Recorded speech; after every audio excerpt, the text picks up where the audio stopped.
Hola a todos, bienvenidos a una nueva edición de Informarte gracias a Noticia Irrelevante y al Club de los Aquellos. Ahora vamos a conversar con Paul Darmego, él es autor de una saga de libros. Esta última se llama Pandemia Cuarentena Z y le vamos a preguntar de qué trata y cómo así se inspiró. Hola Paul, ¿cómo estás? ¿Qué tal? ¿Cómo estás? Bien, bien, muchas gracias por el espacio. Encantadísimo.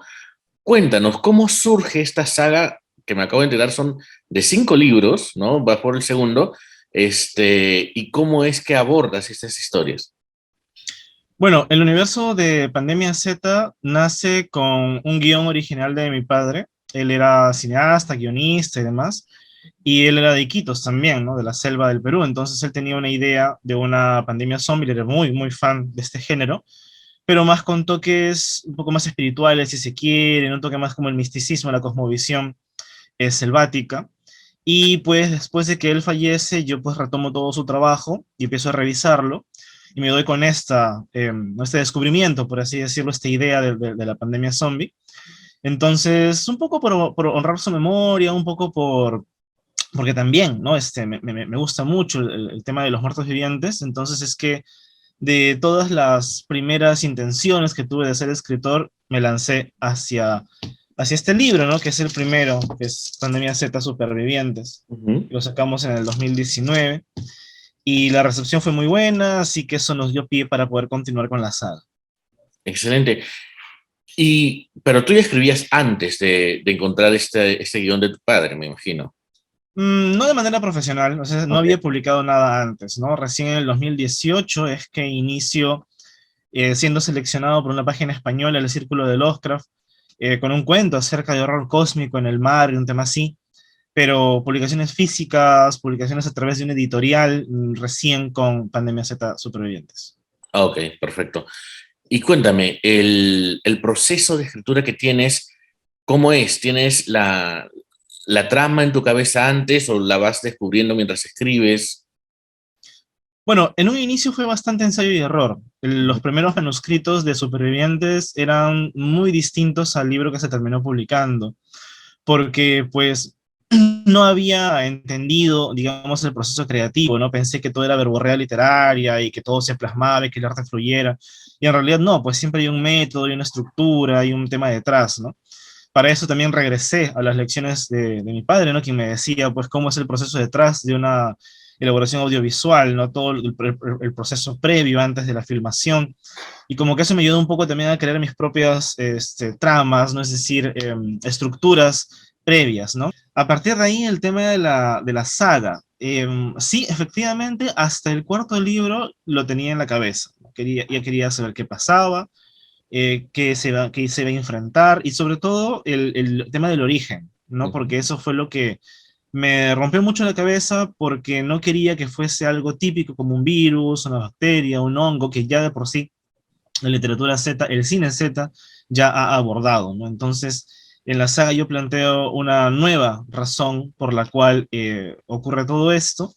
Y estoy muy contento porque me ayudaron pues biólogos, genetistas, ¿no? De la Universidad de San Marcos a poder darle cierta verosimilitud al origen, ¿no? Al punto de que sí, torciendo un poquito las leyes no actuales, podría darse, ¿no? Y a partir de ahí solo es cuestión de empezar a poner los ladrillos ya que tienes la estructura ya planteada, ¿no? Me divertí mucho.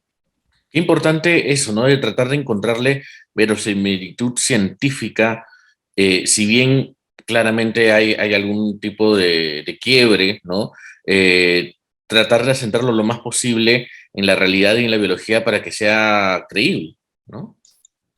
Es que actualmente esa es la tendencia que tiene el género Z, ¿no? Porque si te has dado cuenta es muy cíclico. Empezamos con White Zombie, que recoge todo lo vudú, todo, digamos, toda esta parte fantasmal, si se quiere, mística del zombie poseído. Luego llegamos a Romero, luego seguimos avanzando y aparece el tema de la tendencia de los virus, de las bacterias. La chica con todos los dones nos propone el tema de los hongos. Entonces, y actualmente están saliendo producciones que están regresando un poco al tema de que el origen del zombie puede ser algo etéreo, si se quiere, ¿no? Es cíclico en realidad, pero hoy por hoy da la impresión de que la gente necesita saber o le gusta saber que es posible, ¿no? Que algún tipo de agente pueda causar ese tipo de debacle. Ujú. ¿Y qué crees que es lo que nos gusta a las personas que estamos aficionadas, por ejemplo, al género zombie, de ello? Hay series, hay películas, hay cómics, hay novelas, en general hay videojuegos también.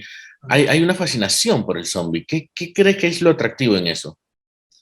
Yo creo que es la transgresión de la muerte. O sea, la muerte es el umbral máximo. Nadie vuelve de ahí, o al menos es como que ya la última frontera real, ¿no? Un poco hablando de Star Trek.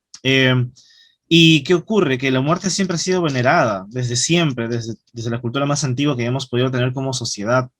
Nuestros muertos son honorables, es una figura, pues, ¿no?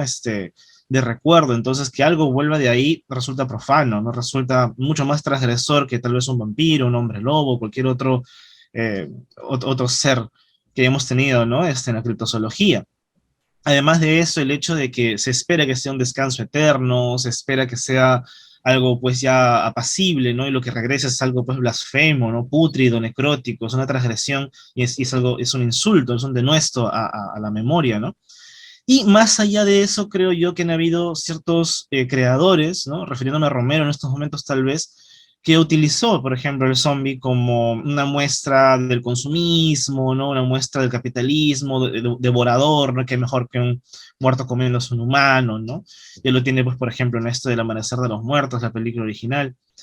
Yo por mi parte utilizo el zombie como una muestra, como un yunque en el cual forjo la psicología de mis personajes, ¿no? Es decir, me gusta saber hasta qué punto pueden degradarse como seres humanos, dejar el concepto de lo que puede ser un ser humano ante una situación de riesgo, ante una situación de peligro que los lleva a hacer cosas que jamás pensaban que harían, ¿no? Y aunque parezca raro, mucho de lo que hay en estos libros, uno puede decir, wow, qué horrible y demás, pero no, en realidad son cosas que ocurren, tal vez en escenarios bélicos, tal vez en escenarios de hambruna extrema, otros panoramas que son realistas, ¿no? Simplemente que yo cambio ese elemento por el zombie para impulsar a las personas a que se degraden, ¿no?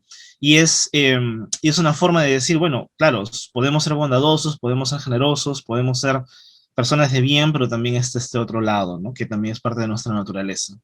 Eso es algo sumamente interesante porque pone la condición humana contra la pared.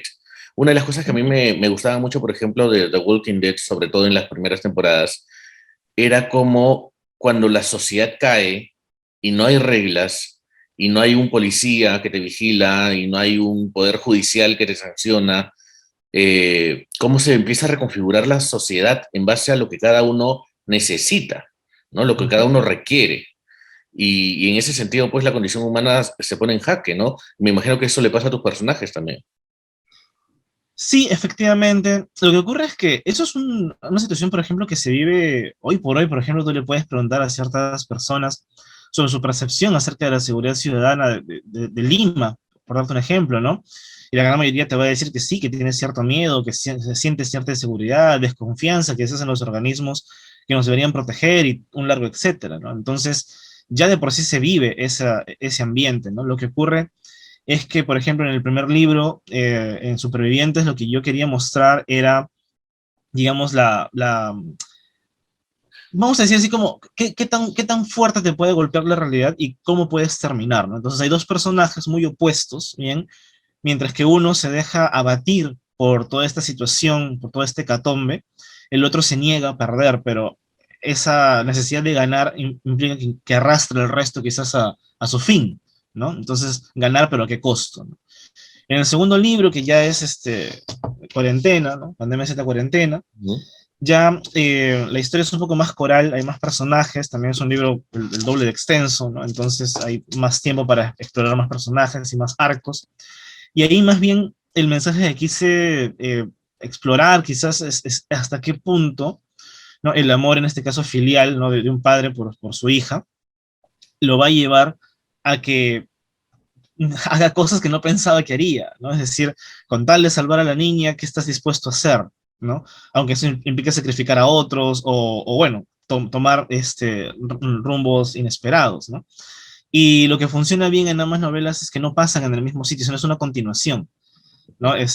Supervivientes ocurre en Lima y Cuarentena pasa en Trujillo, ¿no? Entonces pasan a la vez, al mismo tiempo en ambos lados, ¿no? Y eso ayuda mucho a que a presentar diversas ópticas o perspectivas de cómo se supervive en diversos sitios, ¿no? Por así decirlo. Claro. Obviamente en el tercer y cuarto libro van a haber cruces entre ambos grupos o lo que han quedado de supervivientes, pero digamos hasta ahorita funcionan cada quien de forma independiente, ¿no? Y eso me gusta bastante.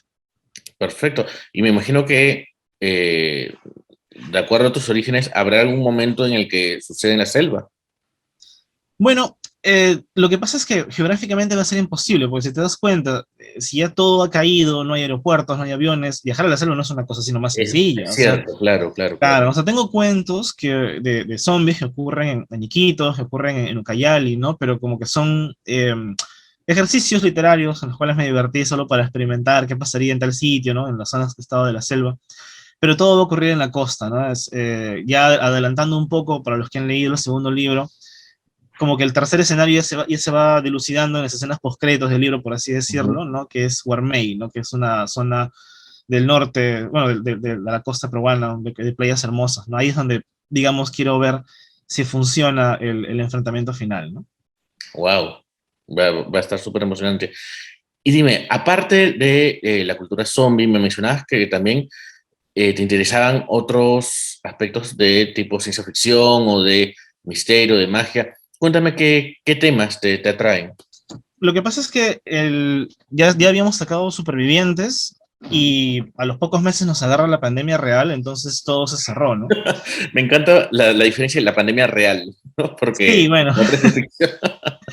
sí, claro, es que lo que pasa es que el cuarentena, pues, faltaba mucho revisar, faltaba hacer muchas cosas, ¿no? Y necesitábamos tiempo, ¿no? Para que calzara. Por último, simplemente se iba a patear hasta el 2021 y no pasaba nada, ¿no? Pero nos cayó la pandemia real, por así decirlo, y ya tuvimos tiempo para editar muy bien el segundo libro, ¿no? Y ya, pues. Entonces, en ese interín, y con el confinamiento, primero, el más largo que tuvimos, ¿no? Claro. El de Vizcarra, si mi memoria no me falla, me puse a escribir cuentos de ciencia ficción que un poco tuviesen que ver con la caverna de Platón, ¿no? Con este mito de la realidad, ¿no? ¿Qué es la realidad?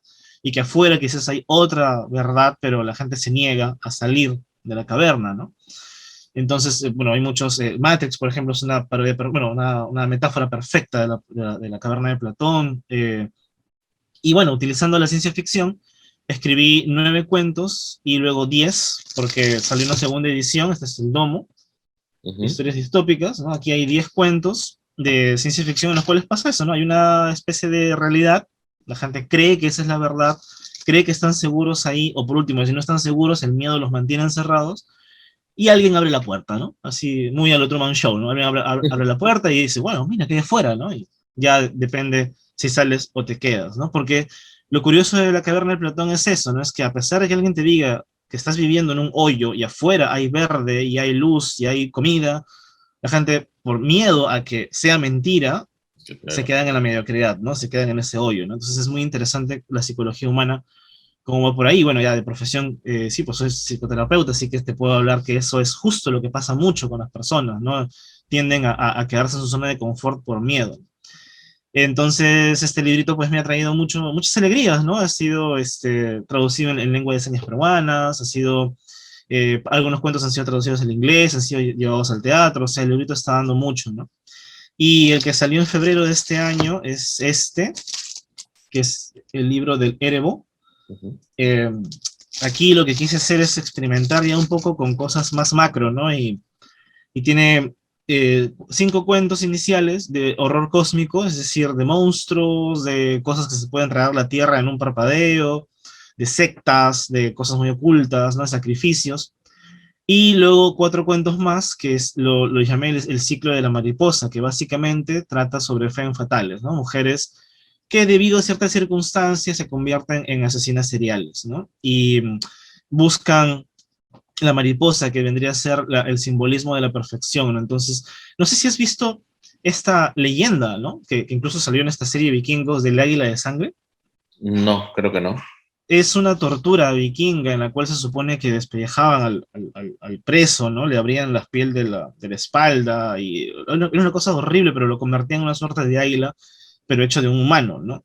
Entonces utiliza esta figura para recrear algo similar con una mariposa humana, ¿no?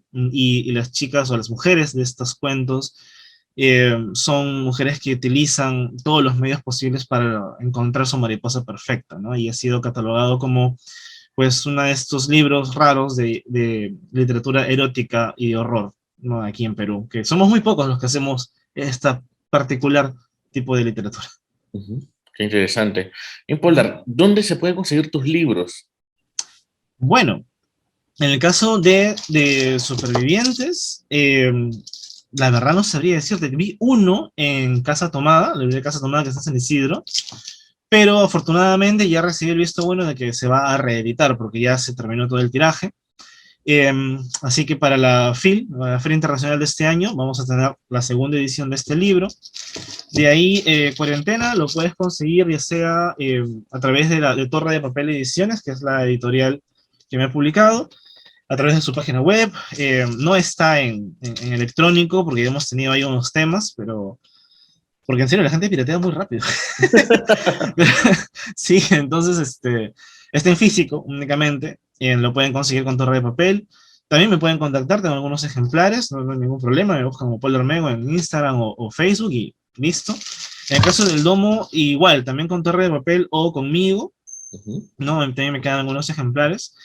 Y de Lego ya no te puedo decir porque también es el último que queda, ¿no? Tengo Wow, entendido que van a sacar un segundo tiraje en un par de meses, pero ya voló, ¿no? Lo que pasa es que este libro se vende en ferias de temática de horror, temática ocultista, entonces ahí hay claro. un gran grupo de gente, ¿no? Que está ávido de lo que sale, entonces ya voló.